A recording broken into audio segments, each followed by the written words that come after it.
faccio un breve riferimento al concetto di dispendio e di spreco, che è una caratteristica della festa, in parte ancora oggi, ovvero il fatto che la festa, un po' come diceva anche Federica nella sua introduzione, è quella dimensione che si stacca dalla quotidianità, dal lavoro e dalla fatica, e quindi non c'è più un consumo per sopravvivere, ma è un dispendio, uno spreco festivo, orgiastico di beni, di merci. Ora, vediamo l'altro aspetto molto velocemente, cioè il rapporto tra la festa e la dimensione simbolica. Che vuol dire? Che se nel rapporto tra festa e produzione, quindi festa e modi di produzione, festa ed economia, la festa, il festivo, la dimensione festiva si legava al tempo inteso come tempo fondamentalmente climatico, naturale. Nella sua dimensione simbolica invece la festa introduce che cosa? Il passaggio dal tempo della natura al tempo umano. Che significa? Significa che una delle ragioni della festa è quella di introdurre l'ordine del tempo, cioè la festa è un marcatore temporale. La festa ci dice, mette in ordine quello che era un tempo, diciamo così, qualitativo, che non poteva essere, diciamo così, misurato. Pensate solo all'introduzione, tutto sommato, degli strumenti per misurare il tempo, che è relativamente recente. Ok? Un tempo non c'erano gli orologi, ok? E quindi la festa era un marcatore temporale. La festa ci diceva che il tempo sarebbe ritornato, la dimensione ciclica del tempo tipica delle civiltà, delle cosiddette civiltà contadine. Quindi la festa, il momento della festa, ci sta dicendo che in quel momento del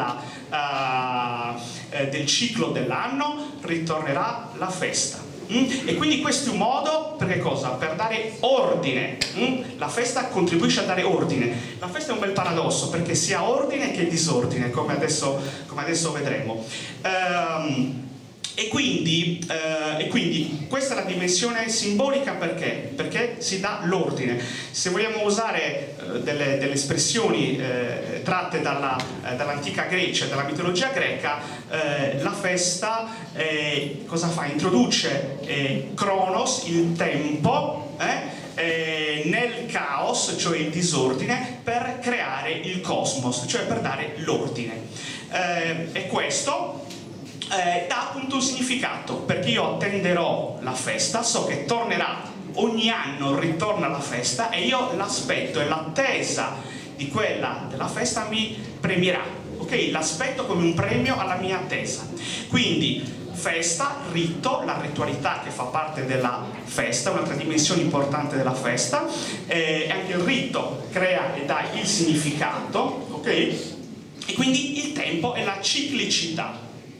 Andiamo avanti velocemente. Festa e mito, un altro aspetto importante, che significa che se la festa sospende il tempo storico, la festa crea una dimensione sospesa nel tempo, per istituire però che cosa? Un tempo immaginario. Ora, come si diceva anche prima, la festa è lo straordinario che spezza l'ordinario, è il disordine, ecco qua, contro l'ordine di tutti i giorni, contro l'ordine costituito. E quindi, come il mito di solito è un racconto, il racconto fondativo. Il mito è un racconto che serve per spiegare la realtà. Ovviamente lo fa da un punto di vista mitico, non da un punto di vista scientifico. E quindi ovviamente c'è sempre un grado di mistificazione. E quindi il mito fonda l'ordine costituito, e così la festa cosa fa? Rifonda questo stesso ordine una volta che è finita. Quando c'è la festa, l'ordine del quotidiano viene rovesciato, in un certo senso, ma la festa in qualche modo riconferma l'ordine costituito. Non appena la festa è finita si ritorna alla vita di tutti i giorni, alla quotidianità. Ora, tirando un po' le somme sulla su quella che potremmo definire festa, il concetto di festa che, ripeto, è un concetto che naturalmente lascia qualcosa fuori, non pretende di essere totalmente esaustivo, esauriente.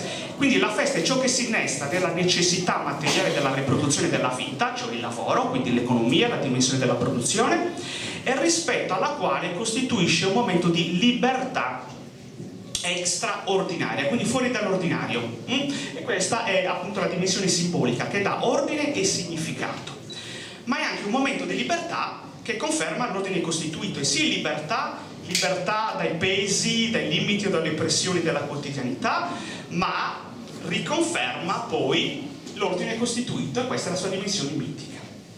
Ora andiamo a concludere. Qui un breve riferimento, quello che abbiamo visto è un po' una, diciamo così, delle concezioni universali della festa, che possiamo ritrovare sulla base della documentazione storica antropologica in quasi tutte, o se non in tutte, le società e le culture dell'area del Mediterraneo e dell'Europa. Oggi, naturalmente, ma in realtà sia chiaro sempre, forse all'inizio non l'ho detto, ma la storia è un fatto storico, ok? E quindi come tutto ciò che è storico cambia e si trasforma nel tempo. Ora, queste trasformazioni sono legate spesso e volentieri ai cambiamenti della società, quindi si cambiano i modi di produzione e cambia anche la festa. Ora, che cosa succede oggi da un po' di tempo a questa parte, probabilmente dal Novecento, un po' la Seconda Guerra Mondiale, per qualche verso ha costituito uno spartiacque, cioè si è passati dalla produzione al consumo. Però, quando parliamo di consumo, stiamo ancora parlando di sfera economica. Se un tempo, appunto come vi ho detto prima, la festa era legata alla dimensione più produttiva ed era un momento di stacco, o meglio di stacco, rottura dal tempo del lavoro, oggi la festa si caratterizza come un momento di consumo ed essa stessa spesse volte è integrata nella sfera economica. Quindi se un tempo la festa staccava momentaneamente, sospendeva il tempo del lavoro per essere altro e immaginare appunto una dimensione alta, il famoso mondo rovesciato o paese della cuccagna, oggi la festa tende ad essere sussunta nella sfera della dimensione economica, soprattutto per quanto riguarda il consumo. Quindi oggi, se ci fate caso, per avere un'idea di come oggi la festa ha più difficoltà a interrompere il tempo del lavoro, pensate a quando capita che passi la processione o la sfilata per la festa in paesi o in città, soprattutto in città, e non è raro vedere gli automobilisti spazientiti dal fatto che la processione blocca la quotidianità, stanno andando a lavoro o a fare le loro cose. La festa, per definizione, è ciò che interrompe l'ordinarietà, il quotidiano. Oggi questo è molto più difficile da tollerare, da sopportare, anzi da concepire, perché la produzione non si interrompe mai e quindi non si può interrompere neanche il lavoro. E da qui questa incapacità, impossibilità, intolleranza a volte nei confronti della festa. Ora, scusatemi, se vogliamo fare un riferimento alla Sardegna, al caso sardo, questo lo possiamo vedere oggi per quanto riguarda quelle che sono le sagre dei fine settimana o i carnevali estivi. Qui noi tocchiamo con mano come dalla libertà dal lavoro e dal dispendio, che era la festa di una volta, e in parte ancora oggi sussiste in certi casi ancora questa dimensione festiva, oggi si è passati alla festa come lavoro esso stesso e come merce essa stessa. Le sagre ormai di qualunque cosa che proliferano in Sardegna e non solo, o i carnevali estivi per esempio, cosa sono se non la dimensione economica nella sfera del consumo che ormai ha in qualche modo sussunto, quasi fagocitato la festa. Il turismo, l'industria turistica, questo ce lo mostra molto chiaramente, o meglio ce lo mostra per chi lo vuole vedere, spesso questa cosa è occultata. E il miti, che una volta era il mito, appunto il mito del mondo alla rovescia, è mistificato quanto si vuole, illusorio quanto si vuole. Oggi i miti di molte feste di oggi è il mito dell'autenticità, il mito della tradizione, il mito della radice o dell'identità. E sono questi beni simbolici di cui il turismo oggi si serve, ne fa merce, tutto sommato, ne fa vera e propria merce. Ora, e vado a chiudere, oggi la festa più che mai è legata alla dimensione economica. Che cosa c'è di più economico, nel senso di ciò che ricrea riproduce le condizioni della nostra vita, se non la necessità della sopravvivenza? Oggi molte feste in Sardegna, o sagre, che però vengono chiamate feste, sono vissute come feste da chi ci va, sono delle feste che vengono realizzate per sopravvivere. I tanti piccoli paesini della Sardegna che si stanno spopolando fanno le sagre, le feste, le cortes apertas e tanti di questi eventi per che cosa? Per sentirsi vivi. Per far arrivare gente in paese, per poter dare un po' di aria, un pochino di sfogo alla asfittica economia locale, come si suol dire, e quindi quella è mera sopravvivenza. La festa è fatta per sopravvivere. E il caso sardo ha secondo me questa peculiarità, sarebbe un caso di studio, è che la Sardegna da una parte mostra una grandissima carenza strutturale.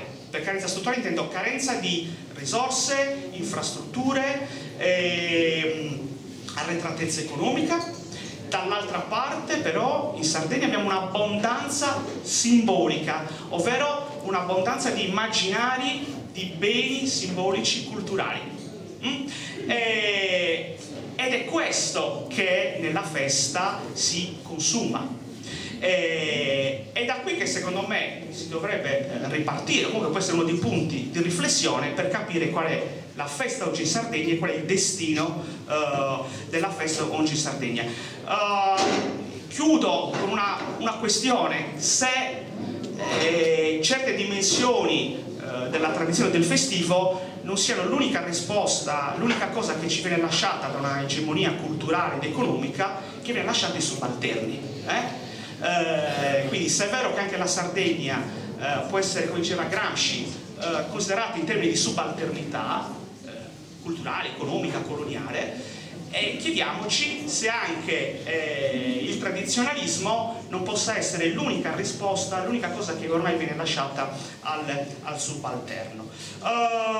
Ok, forse ho preso fin troppo tempo, non so se ho un minuto ancora per dire due cosine. Un minuto contatto, da qui iniziamo 60, 59, 58 secondi. Allora, le feste non moriranno mai, almeno questo finché ci sarà umanità. Le feste non morranno, si tratterà di vedere che cosa è la festa, che cosa intenderà l'umanità volta per festa. Il senso e la forza o meno delle feste continuerà a dipendere dalla società. È stato in passato, è stato in presente e lo sarà in futuro. Quindi le feste dipendono dal tipo di società che le produce. E quindi se noi vogliamo fare, ovviamente non è scontato, ripensare anche la festa e pensare a riplasmare o a riportare le feste a una certa dimensione del passato o a ricrearle come più ci piacerebbe. Dobbiamo pensare, secondo me, che forse prima ancora che le feste dobbiamo riplasmare, modificare, trasformare la società. E qui concludo. Grazie mille.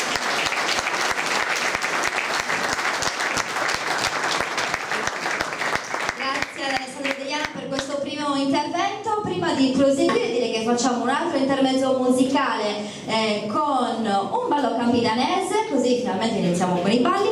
Abbiamo Gianluca Piras e Stefano Cara che ci suonano una mediana pipia e una fiuda, un ballo campidanese. Grazie.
suonata, voi avreste pensato magari suonatori della nuova generazione, invece no, ormai ci sono altre ancora più giovani, ci sono generazioni ancora più giovani, perché in realtà sono andate a David Ciocchetto, sono tantissimi anni, quindi ormai non sono neanche più loro la nuova generazione, fortunatamente direi.